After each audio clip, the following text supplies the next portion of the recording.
You are welcome to today's video of Longford Library Digital Literacy Skills Programme. Today's video is all about the internet, how to get onto the internet and use it to its full potential. So before we get started, I just thought we'd talk a little bit about what the internet is. Well, the internet is a global network that allows computers all over the world to talk to each other. If you think of it a little bit like a telephone network, but instead of moving calls from one place to another, it allows computerized information known as data or data to move from one place to another. There's an endless list of things you can do on the internet, from accessing information online, to online shopping, to staying in touch with family and friends through email or video call. And there are so many other features available there too. So how do you access all this information? Well, you can basically do that by connecting your laptop or computer, your tablet or your smartphone to the internet. And another name for that is going online. So if somebody says that the computer is online, it basically means it's connected to the internet. So now you know a little bit more about what the internet is. Let's get started and show you how to connect and how to use it to its full potential. Thank you. Before you can use the internet on your laptop or computer, we must first check that you are connected to your Wi-Fi. And we can do that really simply by clicking on the arrow pointing upwards at the bottom right-hand side of your screen. Okay, if you hover over this arrow, a message appears to say Show Hidden Icons. And if you click on the arrow, a window appears with a number of symbols or icons. Now the one we're interested in to check your Wi-Fi connection is this one right here. And you can see that as I hover over this, it tells me that I am not connected, but there are connections available. So if you are not connected, you will see a symbol like this, and you, like me, will need to connect to your Wi-Fi. If you are connected, your symbol will be like this one here. Okay, so a series of curved lines will tell you that you are connected to your Wi-Fi, and if you are not, it will look like this. So if you are not connected, click on the symbol just like I am here, and you will be presented with the Wi-Fi connections available to you. I have two available to me. The top one here is a 2.4G connection, and I can tell that because the number is 2.4 and the letter G appear after the hyphen at the end of the name of the connection. The second one is a 5G connection. Again, I can tell that because the number 5 and the letter G appear after the hyphen. Now the 5G connection is a faster connection, so that's the one I'm going to choose. And I suggest you choose the faster connection too if you have a choice. Otherwise, go with the one that you have. Okay, so to select the connection I want to choose, I simply click on it. It turns blue and a button appears with the option to connect. Once I click on connect, I can tell the computer is busy. And it may take a couple of seconds for this to come back to tell me that it has connected. Here we go. So I'm now told that we are connected securely and we are now all set to get onto the internet. Now that we're connected to the Wi-Fi, we have just one last thing to do before we can browse the internet, and that is to choose a browser. A browser is a means to access the internet. That's all it is. And we have a number of browsers that we typically use. Ones you'll be familiar with might be Google Chrome, Microsoft Edge, Internet Explorer, or Firefox, to name but a few. Now, I have two out here on my desktop. You may have one on your desktop, and if it's the one you typically use, then go ahead. If there isn't one on your desktop, you will find it here if you click into your Start menu. And the Start menu is here on the left-hand side of the screen at the bottom, and it looks like a window. Okay, so once you click on that symbol, a window appears, and this will list all the programs and applications installed on your computer, and they're all listed alphabetically.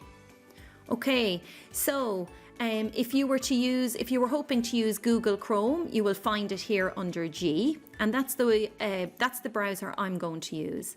If you're more comfortable using another browser, that's absolutely fine. So I'm going to open my browser from here by clicking on it once, or I could have just opened it from here out on the desktop. So the browser opens in this window here, and I need to enlarge my window. So I can do that by clicking on this option here, which when I hover over it tells me that it's to maximize the screen. Okay, so if I click on that, my screen enlarges and fills the screen. Okay, so my home page is google.com. Your home page may be different, and that's absolutely fine. So we're going to start off using the internet by going to a website where we know the website address. And if you know the website address, you simply click up here into your address bar. Okay, so at the top of the screen, you'll see, well, G if it's the Google Chrome browser. If it's another one, it may be a different symbol, but they will all have an address line. So if you click in here, I'm going to access the RTE website, and I know that the address for that is www.rte.ie.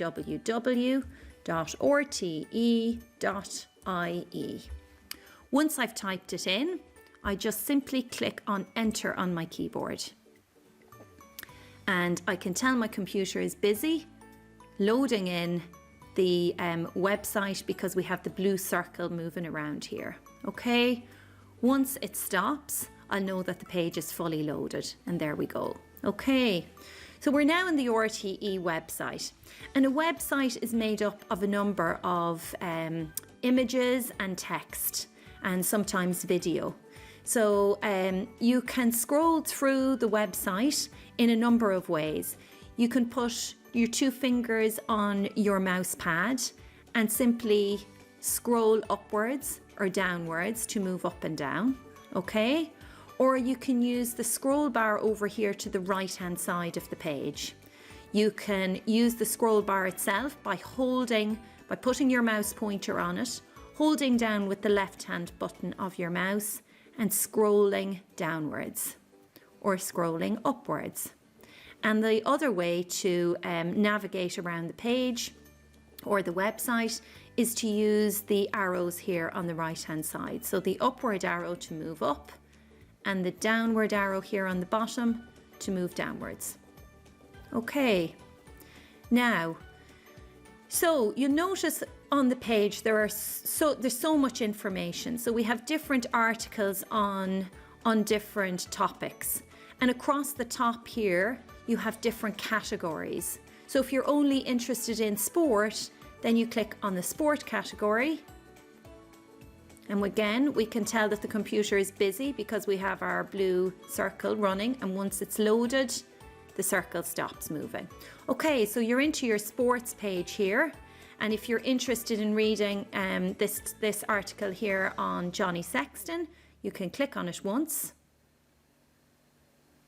And we will be brought into that page with a bigger image and the text underneath in the article. And again, we use our fingers to scroll down on the mouse pad or scroll up, or of course you can use the scroll bar here on the right hand side. Okay, if you want to go back to the previous page, there's a very handy tool here on the top left hand side with an arrow pointing backwards. And as I hover over that arrow, it tells me that if I click on this, it's click to go back or hold to see history. If I click on it once, it brings me back to the main sports section of the website. And if I click on it again, it brings me back to the RTE homepage. Okay, and if we click on it one more time, you'll notice that it will bring me to the google.com page where we started. Okay, so you'll now notice that the back arrow is now disabled because we didn't go any further back than this. This is where we started. So now the forward arrow is enabled, and if I click on that, it will first bring me to the rte.ie website. And if I was to click it again, it would bring me into the sports section. Okay, so you have a number of ways to navigate around the website from one page to another. You can also, of course, use the categories here, but the back arrow is a very handy tool to get you back to where you started. Okay, so you'll notice that the RTE here, the RTE website here, is in one tab. We call this a tab. And what we can do is we can open up another website in another tab. So say you want to go from reading the news and then maybe you want to check out the weather. So we'll open up a new tab, and again, we're brought into my home page, which is google.com. You'll be brought into your home page. And this time I want to visit the Met Éireann website. And again, I know the website address. So I go up to my address bar here and type in www.met.ie. Okay, and when I hit enter, I can see it's loading in the page. And once it stops loading, I have all the information here on the weather in Ireland. Okay, so again, I use my fingers on the mouse pad to move up and down. Okay, or I can use my scroll bar here to move upwards, or of course the arrows to move up and down. Okay, so I now have two tabs that I can flick through. I can flick from one to the other, so I can go into my RTE tab and I can go into my Met Éireann. And you know, sometimes you find you go onto the internet and you're looking for information on something, but you don't know where to go. You don't know what website to go to. So let's open up a third tab, and we can do that again by clicking on the new tab symbol here. And our RTE is safe there and Met Éireann is there, and we now have a third tab. Now this time we're going to use a thing called a search engine. And a search engine is just a special website we can use to bring us back lists of websites or lists of web pages with the information we're looking for. Okay, so let me explain further. Google.com is one of these special websites called a search engine. And if your homepage isn't google.com, I'd like you to go up now to the address bar and type in www.google.com. Okay? Once you've typed in www.google.com, press enter, and you will be brought to the Google search engine like I am. Okay, now you'll notice immediately right in the center of the page here, there is a box, a search box. Okay, and what Google wants us to do is it wants us to give it as much information as we can on the topic we're interested in. So say, for example, I am looking for a recipe for brown bread. I can type in here, brown bread recipe. So what I have done now is I have given Google 3 keywords: brown, bread and recipe. So it is going to go and do a search. As soon as I click enter or click on the search button, it's going to do a search on the internet to find websites with a brown bread recipe. And it can do this really fast. Okay, so with the click of a button, Google brings me back what we call a search engine results page. So this search engine results page brings me back a list of websites with a brown bread recipe. Okay, so we have a Board Bia result here. We have a nationalbreadweek.ie page. We have a biggerbolderbaking.com, supervalue.ie, and so on. So you can scroll through your results page and see if there's anything of interest to you. Now, sometimes you'll find something right here at the top that's of interest to you, and sometimes you may have to scroll down not only through the first page, but on through pages of results. All right, and if you want to go to the second page, you simply click on 2 here, and it will bring you back even more results. Okay, now what you might do is then you might realize, the recipe I was looking for was actually an oddlums recipe. So you can go back up here to the top of your page. You'll see your search box, and you can add in that extra piece of information. So after recipe, you can type in oddlums. Okay, oh, sorry, mistake there. So go backwards and oddlums. And again, I either click on the search button here or simply click on enter on my keyboard. Okay, now the search engine has an extra piece of information. So it now not only has 3 keywords, it has a 4th one, and that really narrows down its search. And you'll notice that the very top one brings you to oddlums.ie for the brown bread recipe. And if you click on that, it will bring you to the oddlums.ie website on the brown bread, the brown soda bread page recipe. Okay, you have the option there to print the recipe. You've all your ingredients here and your method over here. Okay, so let's try the search engine another time. So we'll open up a 4th tab. So remember, we still have our RTE website here. We have our Met Éireann website here, and we have our brown bread recipe here from Oddlums. So let's open a 4th tab. Again, we click on the plus button. We have a new tab. We're brought into Google because that's my home page. If you're not using that as your home page, please click into your address bar now and type in google.com. Okay, and press enter. And you'll be brought to the Google page, and you have your search box here. So this time I'm looking for some information on the Longford GAA. So I'm going to simply type in GAA, and I'm narrowing it down by saying I only want information on Longford. Okay, so the more information you give the search engine, the better the results will be for you. Okay, so if you click on enter, you are brought up a list of results. So you're brought into your results page. Again, you can scroll down through the results pages there until you find the information that you're interested in.